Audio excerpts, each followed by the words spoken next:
Telangana CM Revanth Reddy private స్కూళ్లకి shock ఇచ్చారు. అధిక ఫీజులు వసూలు చేసే ప్రైవేట్ స్కూళ్లపై చర్యలకు సిద్ధమైనట్టు ప్రకటించారు. ప్రైవేటు పాఠశాలల అధిక ఫీజులపై తల్లిదండ్రులు, విద్యార్థి సంఘాల ఆందోళనలు నేపథ్యంలో ముఖ్యమంత్రి రేవంత్ రెడ్డి విద్యాశాఖపై సమీక్ష నిర్వహించి కీలక ఆదేశాలు ఇచ్చారు. నిబంధనలు ఉల్లంఘించి ఫీజులు వసూలు చేస్తే అనుమతి రద్దు చేస్తామని హెచ్చరించారు. అధిక మొత్తాల రికవరీ తప్పదని రేవంత్ రెడ్డి పేర్కొన్నారు. ఫీజుల నియంత్రణ సలహాలు ప్రజల అభిప్రాయం కోసం వెబ్సైట్లో ఉంచాలని సీఎం రేవంత్ రెడ్డి సూచించారు. రాష్ట్ర సమగ్ర విద్యా పాలసీ కోసం ఏర్పాటైన తెలంగాణ విద్యా కమిషన్ సీఎం రేవంత్ రెడ్డికి నివేదికను సమర్పించింది. 305 పాఠశాలలు, 46 సమావేశాల విశ్లేషణ ఆధారంగా రూపొందించిన ఈ నివేదిక తెలంగాణ పబ్లిక్ స్కూల్ మోడల్ను సిఫార్సు చేసిందని కమిషన్ చైర్మన్ ఆకునూరి మురళి వివరించారు. దీనిపైన సీఎం కూడా నివేదికను చూసి సానుకూలంగా స్పందించారు. తెలంగాణ విద్యా కమిషన్ నివేదిక అనంతరం జరిగిన ఈ సమీక్షలో సీఎం ప్రభుత్వ పాఠశాలల మౌలిక సదుపాయాలపైన కూడా దృష్టి సారించారు.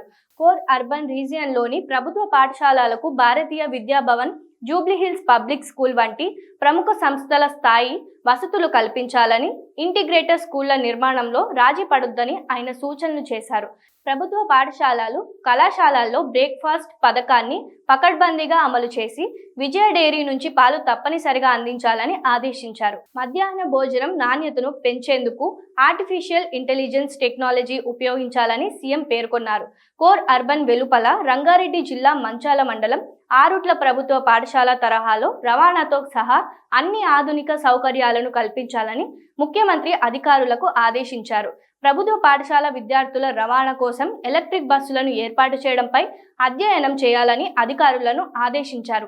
ఈ సమీక్షలో ముఖ్యమంత్రి సలహాదారులు వేం నరేందర్ రెడ్డి, కె కేశవరావు, విద్యా కమిషన్ చైర్మన్ ఆకునూరి మురళి, ఉన్నత విద్యా మండలి చైర్మన్ ప్రొఫెసర్ బాలకిష్టారెడ్డి, విద్యాశాఖ కార్యదర్శి యోగితా రాణా, కళాశాల విద్యాశాఖ commissioner Devasena, AU VC professor Kumar, Ambedkar open university VC professor Ganta Chakrapani వంటి ఉన్నతాధికారులు పాల్గొన్నారు.